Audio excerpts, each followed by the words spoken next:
Greetings! This is another one of those Relics of Hyrule video guide videos. I'm here at the Terminin Forge. It's near Rorikstead. There's Morphal over there. Whiterun's over here. Same old stuff. And I'm going to talk to you about the Ashland Heroes Clothes, as I like to call them. Now, you can craft those at the Terminin Forge if you have one of the original tunics, like this one. Goron tunic. I'll use the Goron tunic as an example. So here's the original normal Scout tunic. You can check out the Scout tunic video for more information on that. And you can change it into the Ashland tunic if you have 2 netch leather, the Goron tunic, and an ingot of refined moonstone. So I'm going to do that right now, and I'll show you what they look like. That's what it looks like on a male. It was pretty easy to rework these because they already had everything that they needed in order to actually look decent. And you can see they fit pretty well with heavy armor. Some boots won't fit them very well. Some gauntlets won't fit them very well. The Titan boots work really well. I think the bone mold does as well. But iron looks really good too. Steel and iron. Even though they're light armor, that works. So that's what they look like on a guy. So that's what they look like on a lady. Pretty much exactly the same. I think they use different textures, unfortunately, which sort of clogs things up, but it works well for what I need them to do.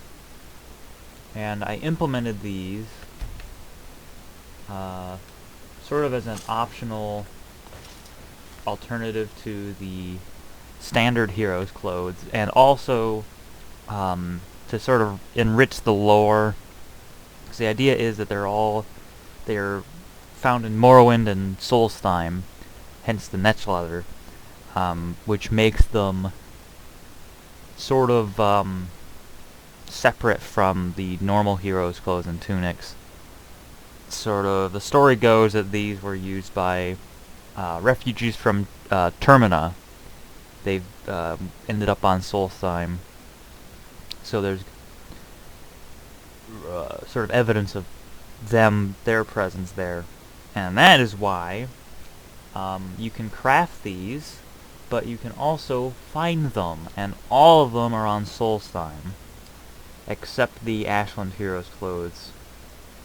All the other ones are on Solstheim. The Ashland Heroes clothes are somewhere else. So let's start at the very beginning. Let's find the Ashland Heroes clothes. The green ones, they are beneath the well. And beneath the well is an area that's accessible via the freezing caves, which are accessible via the Link Between Worlds. You can check out the Link Between Worlds or look up on the wiki how to get to the Link Between Worlds. But you have to get to the Link Between Worlds. And they're in this chest. They're next to this big sarcophagus, which normally contains a Parotamu.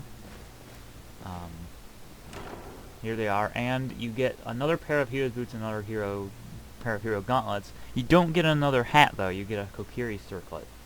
So this is where there's a guaranteed Kokiri circlet, and I'll talk about the circlets in their own video. But here's the Ashland Heroes clothes. They're green. There we go. They look pretty good. I really like how the Ashland Heroes clothes look. They really fit Skyrim very well. I still think that the normal tunics are good. The normal tunics are really good. There's just a few flaws with them that I want to fix, but the Ashland Heroes clothes turned out very well. So that's the heroes clothes. Next up is the dark Ashland Heroes clothes, which you can find in White Ridge Sanctum. So, White Ridge Sanctum is the second cell in White Ridge Barrow. Unlike the Ashland Heroes clothes, the normal Heroes clothes. The Dark Heroes clothes, the Ashland Dark Tunic, is just out of a chest, just floating around. Most of them are. The Ashland Heroes clothes are unique in that they're in a chest. And all of them are coupled with circlets instead of hats. So here's the tunic. There's a geode there. It's in this crevice, this crevasse, if you will, where you fight all of the bandits that are being controlled by spoiters. Oh, hey guys, how's it going? Nice to see ya. So here's what the Ashland Dark Tunic looks like. Alright. There's the Dark Heroes clothes, or the Dark Tunic, the Ashland Dark Tunic. Looks really good. Like how it turned out. Nice and dark. Fitting. Okay. The Zora the Ashland Zora Tunic is in Damp Hall Mine, which is also on Solstheim. And it is in this big, crazy room of, it's at the very end. You have to fight a Dreaver Lord, or Reaver Lord. Dreaver. I don't know what a Dreaver is. At the very end, it's in this room with all these looty-loots. And there's gold ore, there's goblets, there's a Dwemer urn, which is very interesting. It's right here at the bottom. There's a Zora circlet, and there's the Ashland Zora Tunic. The Zora circlet was introduced before all the other circlets, which is kind of cool. So, here's what that one looks like.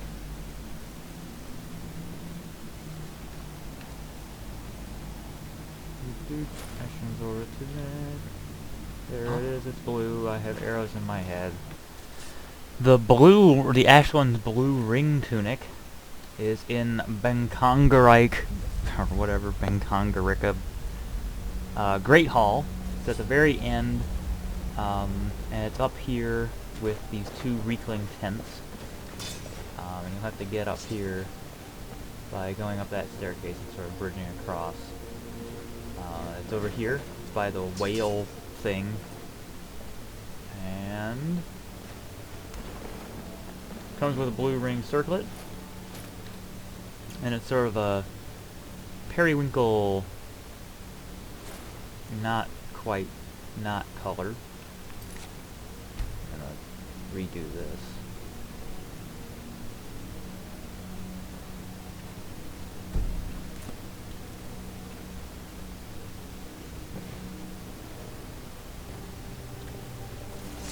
There you go.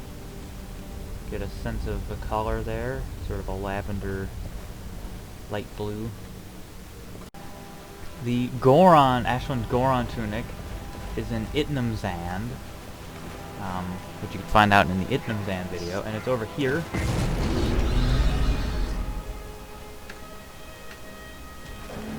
On this ledge with a Goron hat and a Zora circlet for some reason. And there's a chest, there's an Skyloft Iron Shield there, and there's another chest with stuff in it.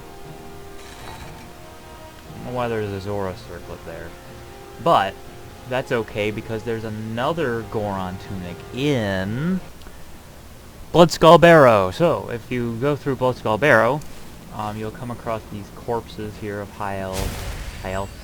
It's pretty much right next to the Solstheim door. Right there. And there's the Goron circlet. Here's Goron Tunic. I already showed you what that one looks like, but there's a circlet that comes with it. Next up is the Econo. The Ashland Econo Tunic is in here, in Kolbjorn Barrow. Now, Kolbjorn Barrow is quest locked, so you'll have to get through the quest line with Rallis some of the way through until you reach this room with this giant square floor. And the Econo Tunic is over here. By the time you get to this point, there will be some dead corpses of miners here. And there's the Ashland Econo Tunic and the circlet. And the Ashland Econo Tunic is brown as brown. Ugh. Now, all of these all of these tunics have detriments to them. They all have boons and not so much boons. Boons and weaknesses. So the Econo Tunic, it makes you resist all magic, but it reduces your magic skills. So it's not really listed in here. But it makes potions weaker. It makes your magicka worse. Your health regenerates slower. So the Ashland Econo Tunic is along with the Econo Tunic, they're both very bad for you, but they make you immune to magic. So if I take it off, hopefully it goes back to normal. Yeah. But, you know, the Ashland Goron Tunic reduces stamina regeneration and bow use. So all of them have detriments and stuff.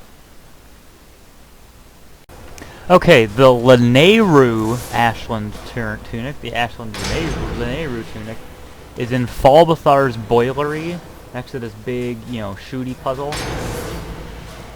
It's on the shelf. It's also with the Ash Rod. So that's where the Ash Rod is. So there's the Linearooh Tunic, and it comes with a circlet. Pop up on over here so you can see it. And this one makes you immune to shock, but weak to frost. Weakness to frost. It's sort of listed in the same. It does 2 in 1, so there is a shock resistance, but because it's they're both in the same effect, it turns red when it's really actually good. But there's the Linearooh Tunic. It looks quite similar to the Econo Tunic, but it is yellow. It's a more golden color than the Econo Tunic, which I'll show you again. So yeah, they do have their differences. They are, oh yeah, and Linearooh has white sleeves. That's kind of a major difference. That is a disgusting sound. Anyway, this is where the Woodfall, the Ashland Woodfall Tunic is. And oh, there it is, right there, next to this skeleton. Woodfall Circlet. And the Woodfall Tunic makes you immune to disease and poison, but weak to magic. So there you go. Resist poison. Resist disease. But you're weak to magic. And I'll try my best to sort of rework these so that you can actually tell what's going on. Because this says resist poison, but it says it twice. It's really disease and resist and poison. And it also doesn't mention the magic resistance, which is kind of annoying. But that's the Woodfall Tunic. It's in Harstrad Cave, which is on Solstein. Harstrad Cave. Harstrad Cave. Okay. The Yeti Tunic, the Ashland Yeti Tunic, is in Castle Karstag, which is on Solstein, and it's sort of at this very bottom part. It's sort of a dead end. There's a waterfall here, and there's a pen with bristlebacks. And there's another alcove here with a chest, and next to that chest is the Yeti Tunic and the Snowhead Circlet. But yeah, there's Snowhead Circlet and the Yeti, the Ashland Yeti Tunic. It is white. So there you go. That's the Ashland Yeti Tunic. And those are the Ashland Tunics. I will be making a video going through all of the light armors one by one, just sort of showing what they look like, and explaining what they do, just so you don't have to wait through this entire thing again to know what they do. Something like that. Anyway, thank you for watching. I'm just going to keep drawing this sword. That is Relics of Hyrule for you.